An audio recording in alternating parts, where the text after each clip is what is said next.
I think where I want to close today, Johnny, is, you know, um, I work with a lot of teams in consulting, and I try to find someone on the other team who is a systems person, a continuous improvement person, someone who can lead.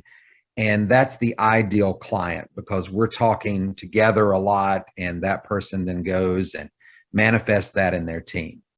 But it's not the typical client. The typical client is somewhere in between with that. They're growing as a leader. They're trying to lead from their seat or influence a chancellor or influence a superintendent, or they're trying to, do what we talked about in that article early, like frame why this matters, model what could happen, give people a glimpse of that, and then coach others to get ready to prepare them so that they can enable this leader to say yes. I mean, that's the through line, right? Like, we've done our homework, we're preparing for this, we're making it happen. And yet I find that this is not taught in K-12 education. We don't have a lot of focus on design thinking, total quality improvement, Baldrige, Six Sigma. We don't have teachers trained when they assign a project how to run a project or do project management or visualize data. All of these little tools that you and I have had the pleasure through some great mentors and great experiences, they haven't been trained. And then they get to college or community college, and it often revolves around a skill. And then it's either skill or liberal arts, when the discussion is not that at all. It's like, how are you bringing your best self through your skills, your knowledge, your disposition, your tools to achieve an outcome, right? Like, how are you bringing it all? So my curiosity stems from, you're standing up this new thing and you're kind of getting teams ready. What's the knowledge transfer like? Like, how are you empowering your team or others you're working with to be like, time out. Actually, when you frame a problem, frame it visually, right? And help us understand the data. Time out. Don't put 1,000 spreadsheets on our desk. Like, raise it up to where we can understand the implications. I find that I do a lot more teaching now than probably I've ever done on how to help people get those skills, knowledge sets, and dispositions. All these years later, are you excited by that? Or are you kind of like, oh man, again, we have to go back through this whole thing? How do you manage that as a leader and still find joy and success in that? Well, I, for one, continue to be very excited about it, right? I remember one piece of information that I received after the first time I ever spoke in front of the Kentucky State Board of Education. The system leader did not take exception with the content or anything. Seemed pretty helpful. But the anecdotal information I got from a third party was, he just talked too much, right? So that helped me from that. Man, that hurt. Just like, it's like I couldn't breathe. It's like the wind gets knocked out of you, sort of, in a way. But it was so good for me. It was such great feedback because it helped me to start thinking about, this is not just about you talking. Right. Communication's a two-way street, right? If they wanted a monologue, they'd go find one somewhere else. So keeping in mind that communication is a two-way street, and trying to be sensitive to and aware of the communicative preferences of people. How do people prefer that you communicate with them and share information? That's all been really important. And what I always say is that kind of work is almost always harder, and it almost always takes longer, but it's better. It yields a better outcome than any presumed shortcut's ever going to get you, right? Yep. So really trying to we've got these different folks who are leading programs around here. They're also different individuals who have different preferences and needs. And I think it's incumbent on us as sort of the initial champions of this to take all that into consideration. So that's been really important to me. I'm as excited as I've ever been, and probably more, about this work. As well as I do, that I'll tell a quick story about our good friend Susan Allred. And I remember the first time she started teaching some of these principles to me, I was more frustrated.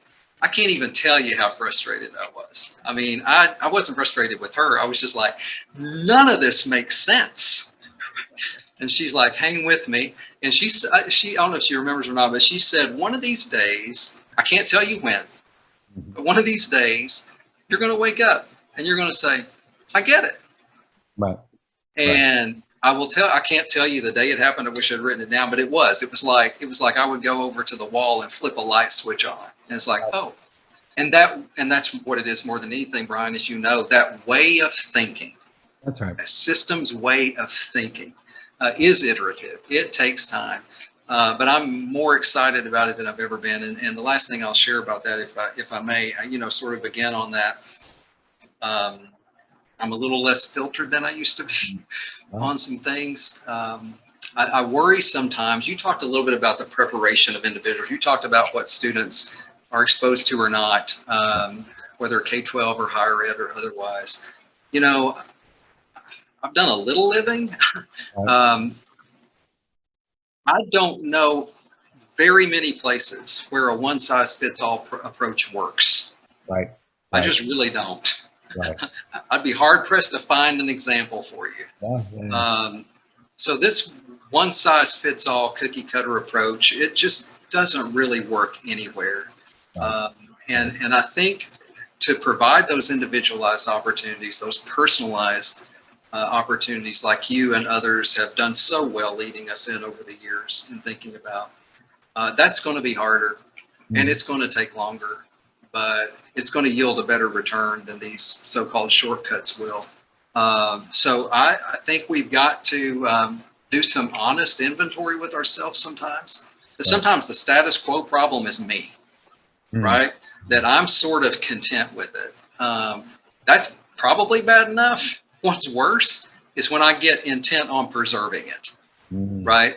So that it seems, even though you get to the bottom of my heart, probably not, but it may seem that I care more about the preservation of the system than I do empowering the people we work with and the people we serve. I really feel like we need to take that on. We've got to care more about people than we do systems. No, it's a great way to close. And what I would build on that is that,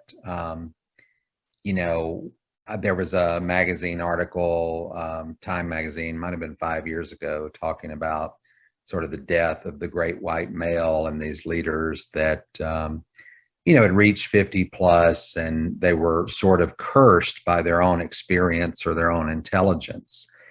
And whether it was Covey early in my career or working with our common mentors and Susan and Terry, one of the things that I always had as an orientation was I'm not finished. I'm far from it. I'm restless on what I don't know. So in this last year in particular with diversity, equity, and inclusion, there's been so many learning moments of where I find myself on the continuum of learning and also acting, and where I believe that tension lies and how I bring others into that discussion, how we've been involved in our own self-study.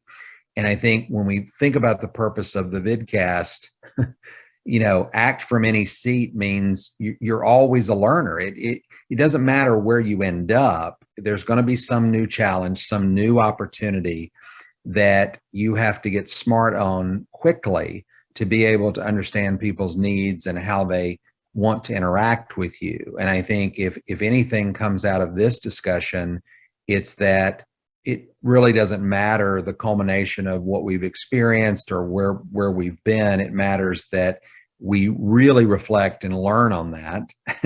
And it matters that we are open to continue to do that, right? Because there's going to be perspectives we have or thoughts we have on an ongoing basis that are just refined by the people we serve, the people we lead, and how we make ourselves better, more patient, more thoughtful around that.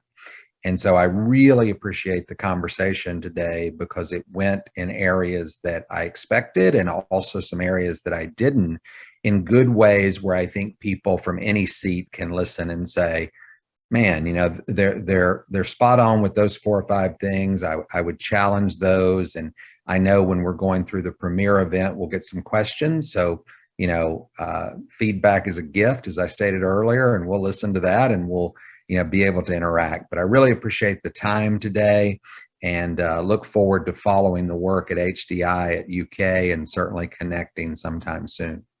Well, thank you, Brian. It's always a pleasure. And I will say that I have over the years so often learned from you. I continue to learn from you. And I appreciate your model, your leadership, and your work across the years, most of all your friendship. I appreciate it.